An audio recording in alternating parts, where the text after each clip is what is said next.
Hi everyone, welcome back to me and mommy. This is me Shaili एंड आज मैं आपको बताने वाली हूँ कुछ ऐसे तरीके जिन्होंने हमको काफ़ी ज़्यादा हेल्प किया दर्श के साथ उसको काउंटिंग या हिंदी की गिनती याद कराने में। और ये सारे ही तरीके बहुत ही इजी हैं, इसमें आपको कुछ भी ज़्यादा मेहनत करने की ज़रूरत नहीं है। तो फटाफट से वीडियो स्टार्ट करते हैं। वीडियो आपको पसंद आए, हेल्पफुल लगे तो वीडियो को लाइक ज़रूर कीजिए। इसके अलावा हमारे चैनल को ज़रूर सब्सक्राइब कीजिए अगर आपको हमारे वीडियोज़ पसंद आ रहे हैं, ताकि हम जो भी फ्यूचर में वीडियोज़ लेकर आएँ उनकी नोटिफिकेशन आपको सबसे पहले मिले। और नोटिफिकेशन के लिए आपको सब्सक्राइब बटन के साइड में जो बेल आइकन है उसको भी प्रेस करना है, ताकि आपको टाइमली नोटिफिकेशन मिलते रहे। तो फटाफट से हम वीडियो स्टार्ट करते हैं। तो अगर आप हमको इंस्टाग्राम पे और फेसबुक पे फॉलो करते हैं तो यू मस्ट बी अवेयर कि दर्श के सेकेंड बर्थडे से पहले उसे 1 से 100 तक की काउंटिंग पूरी आती, उसको 50 तक की हिंदी की गिनतियाँ भी आती, और इसके अलावा वो 1 से लेकर 20 तक के नंबर्स आइडेंटिफाई भी ईजिली कर सकता था अपने सेकेंड बर्थडे से पहले। तो मैं आपको बताती हूँ कि वो सब चीज़ें हमने दर्श को कैसे याद कराई। सब कुछ बहुत ही ईजी है, बस आपको एक चीज़ चाहिए, पेशेंस, जो कि पेरेंट्स बनने के बाद आप में ऑटोमेटिकली आ ही जाता है। तो हम सबसे पहले बात करते हैं सबसे बेसिक और फर्स्ट स्टेप की। तो जब भी मैं दर्श के टॉयज़ को ऑर्गेनाइज करती थी या कोई भी सामान उसके सामने एक जगह से दूसरी जगह मल्टीपल बंचेस में रखती थी, या इवन जैसे फ्रूट्स से वेजिटेबल्स आते हैं उसको फ्रिज में लगाती थी, तो हमेशा ही मैं उसके सामने चीज़ों को काउंट करके रखती थी, इवन जब उसको बोलना नहीं आता था। तो उससे क्या फ़ायदा हुआ कि वो उन नंबर्स से बहुत ही फेमिलियर हो गया। उसको समझ में आया कि जो चीज़ें हम इस तरीके से काउंट करते हैं उनको क्या बोला जाता है, क्या उसका सीक्वेंस होता है। तो सबसे पहली चीज़ तो ये कि जब भी आप बच्चे के सामने कोई भी ऐसा टास्क कर रहे हैं जिसको आप काउंटिंग करके कर सकते हैं, तो वो ज़रूर कीजिए, चाहे बच्चे को बोलना आता है चाहे नहीं आता है। और सेकंड पॉइंट आता है कि जब भी आप बच्चे को कुछ भी सिखाएं, कुछ भी याद कराएं, तो उसको बहुत बल्क में मत कराइए, क्योंकि अगर आप बल्क में कराएंगे तो बच्चा के लिए बहुत ज़्यादा वो कंटेंट हो जाएगा, बहुत ज़्यादा ओवरवेलमिंग हो जाएगा बच्चे के लिए उन चीज़ों को याद रखना। तो हमने दर्श के साथ क्या किया था कि हम उसको हमेशा 10-10 के बैचेस में काउंटिंग याद कराते थे। जैसे हमने उसको पहले 1 से 10 कराया, जब वो 1 से 10 में बिल्कुल कंफर्टेबल हो गया, उसको कुछ में कभी भी वो भूलता नहीं था, उसको अच्छे से वो बिल्कुल याद हो गई, देन हमने उसको 11 से 20 ऐड ऑन किया। अब वो 1 से लेके 20 तक हम जब भी काउंटिंग करते थे साथ में करते थे।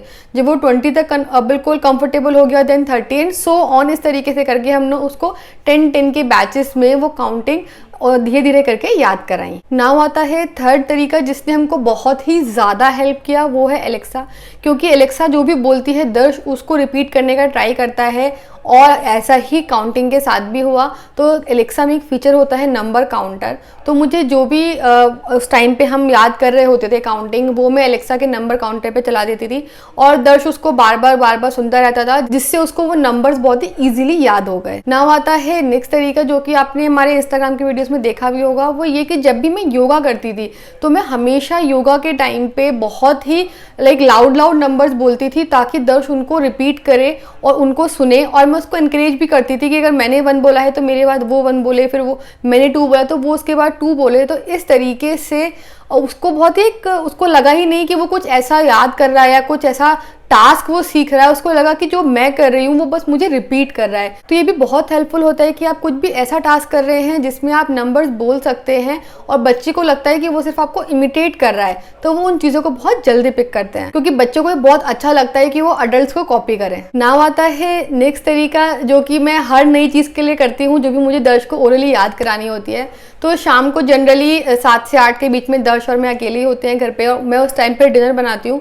तो उस टाइम पे हम कुछ ना कुछ ऐसी एक्टिविटी पकड़ते हैं जो हमको ओरली याद करनी होती है, जिसको मैं बोलती रहती हूँ और दर्श मेरे पीछे पीछे रिपीट करता रहता है। उसमें हमने नंबर्स भी ऐसे ही याद किए या रिवाइज करते रहते थे हम नंबर के, जो भी हमने आज दिन में नंबर्स नए सीखे थे उनको हम शाम को रिवाइज कर रहे हैं। अल्फाबेट है, राइम है, सॉन्ग है, कुछ भी है, जो भी हमने दिन में नया सीखा होता है वो शाम को 7 से 8 हमारे डिनर बनाने के टाइम पे हम उसको रिवाइज करते रहते हैं। नाउ बात करते हैं सबसे कॉमन तरीके की, वो है नंबर सिखाना थ्रू टॉयज एंड बुक्स।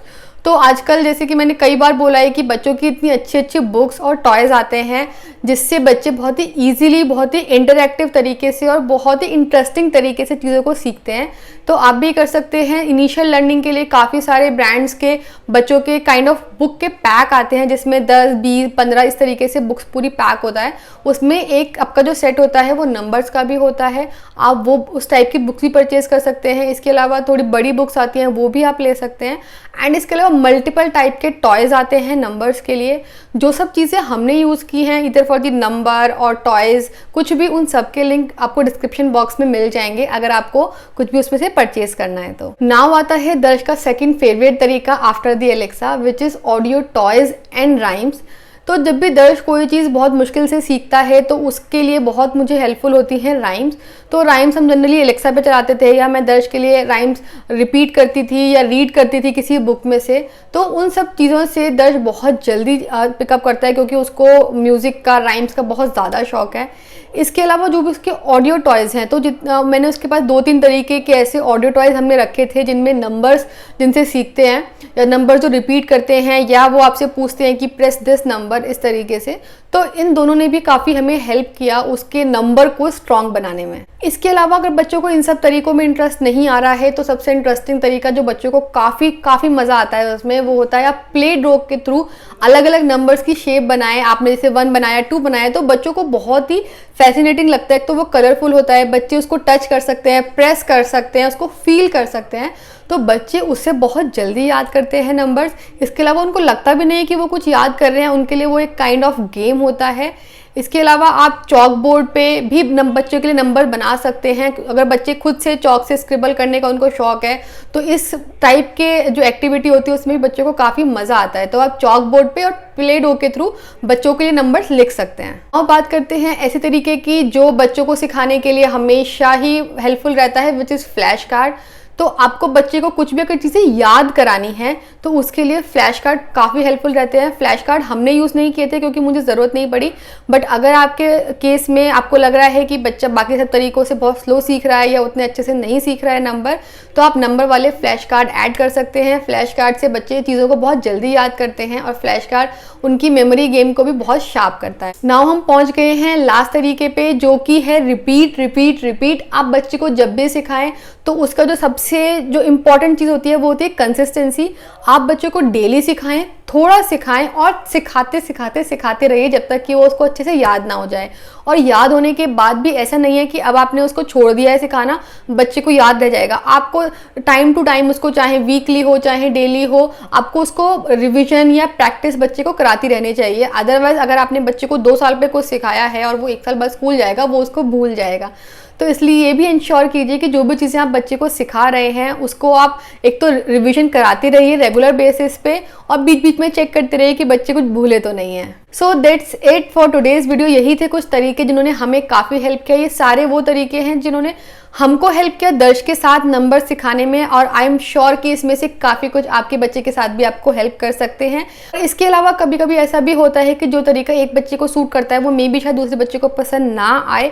तो अगर आप भी कुछ इनोवेटिव, कुछ अलग तरीका ट्राई कर रहे हैं अपने बच्चे के साथ तो हमको ज़रूर बताइए कमेंट बॉक्स में। इसके अलावा ये भी हमको बताइए कि इसमें से कौन सा तरीका है जो आपके लिए सबसे ज़्यादा हेल्पफुल है आपके बेबी के साथ। और ये सारे ही तरीके जब भी हमने दर्श के साथ ट्राई किए हैं उसके वीडियोज़ आपको हमारे सोशल मीडिया हैंडल पे मिल जाएंगे, जिनके लिंक डिस्क्रिप्शन बॉक्स में दिए हुए हैं। तो वहाँ पे भी जाके आप ज़रूर वीडियो चेक कीजिए, हमको वहाँ पे फॉलो कीजिए। वहाँ पे हम डेली बेसिस पे अपने लाइफ के अपडेट शेयर करते रहते हैं, नए नए फूड आइडियाज़ बच्चों के लिए शेयर करते हैं।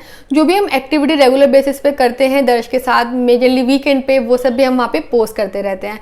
तो वहाँ पे भी आप हमें ज़रूर फॉलो कीजिए। एंड इसके अलावा वीडियो को शेयर कीजिए इसे सारे पेरेंट्स के साथ, अपने फ्रेंड्स के साथ, जिनके लिए वीडियो हेल्पफुल हो सकता है, जिनके छोटे छोटे बच्चे हैं और वो स्ट्रगल कर रहे हैं अपने बच्चों को नंबर सिखाने में। And thank you for watching today's video.